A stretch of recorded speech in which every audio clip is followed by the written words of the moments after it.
Hello out there, shopkeepers and do-it-yourselfers, performance enthusiasts out there in YouTube land, working on this 2019 Duramax L5P, and I just replaced the CCV system on this with this product from Spelab, S-P-E-L-A-B. It's laser etched into the cap and on the top of that vent box.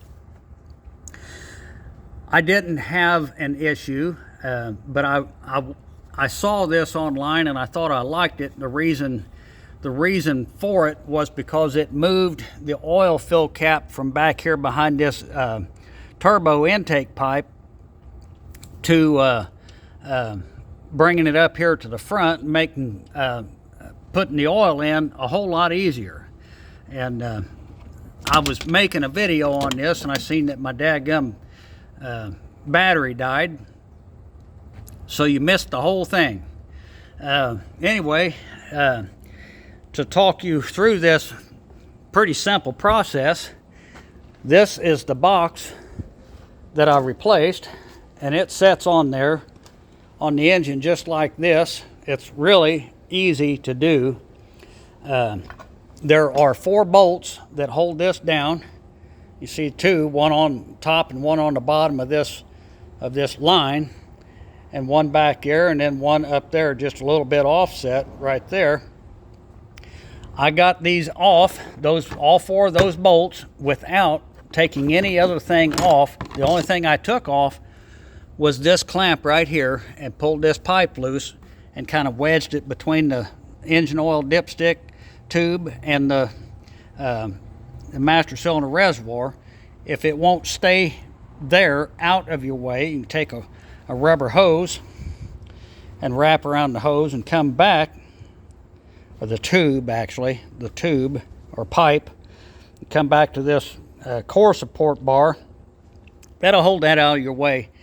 And those bolts, they are not, I don't know particularly what kind of driver they are. Let me see if I can get it to stand up somewhere. Put it right there. There we go. Put some light in it. It's I don't know what sort of somebody said they're brake off, but they're not. They're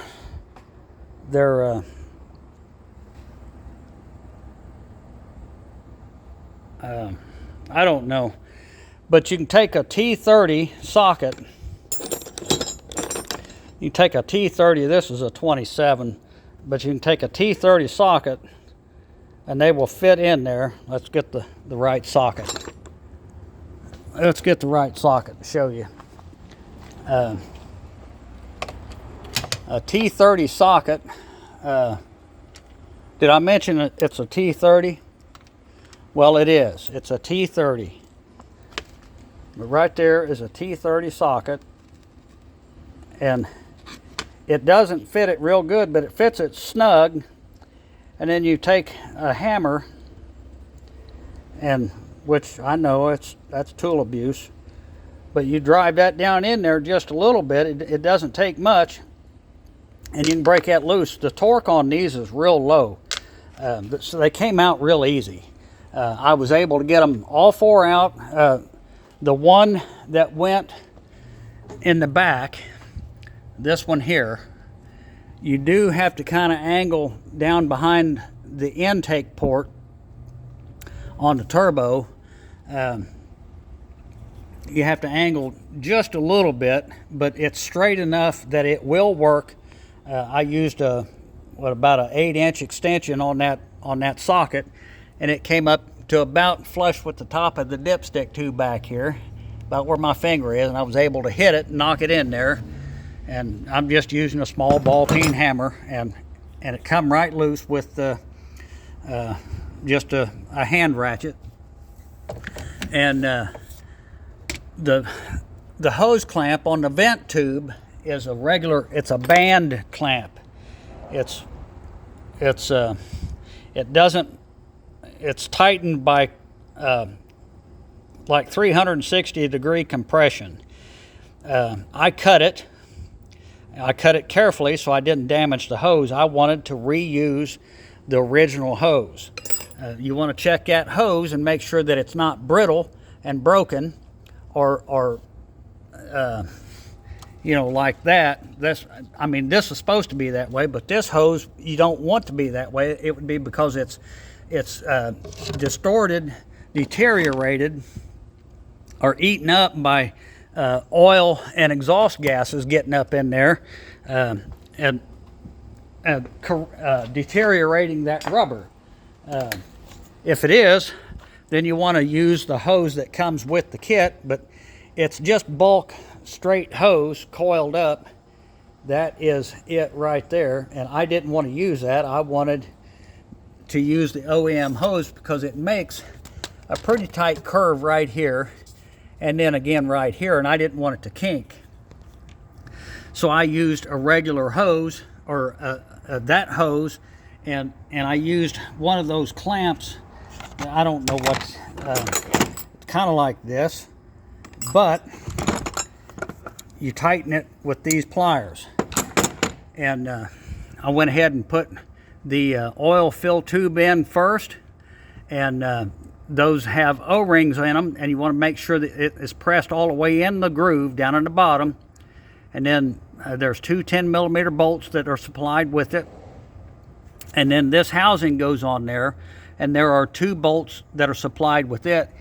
They are Allen head in this application, and 5mm is the size of the Allen tool that tightened it, that fit it, and it also has an O-ring at the bottom of it, and it's not round.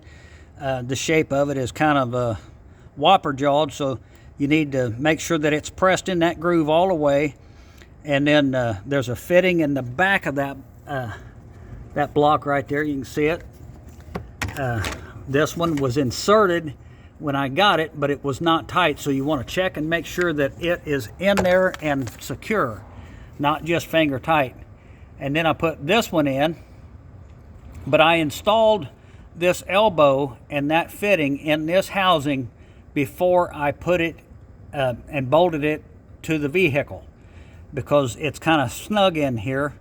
And I also set it in there and determined the angle and how the hose was going to adapt to this pipe, this fitting, this elbow, and then pulled it out, put the hose on it, and clamped it tight, and then put it up in there, because your access in here is kind of snug. But it only took me about 20 minutes to do this job. It was pretty easy.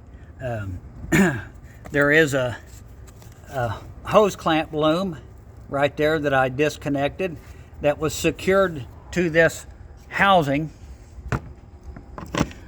There's a flange sticking out with a hole in it. That's where that item pressed into. There's nothing there now to hold it, but that harness is secure. And the end of this hose, where it goes onto the back of the intake port, now has a block. Let's see if I can't see what I'm looking at.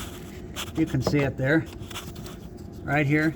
Just got a cap, and there's two bolts that come with it because they're a little bit shorter. That piece that goes on there is about 1/16 of an inch thinner than this piece here. They gave you new bolts. They're shorter. They're quite a bit shorter than the original. And you can't get this line, you can't get it off of this without breaking. You won't break this, you'll break this. There's no way to get the release that goes into that shark bite.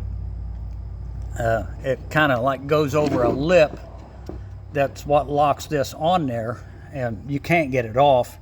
I didn't try, but I just know that you can't, because there's not enough room. So, well, it didn't fall in the pit. Anyway, this we will stow away for future use should the need arise. It's not junk, it's just cast aside for spare parts now. But anyways, guys, thanks for watching. Share, like, and subscribe. Comment if you will.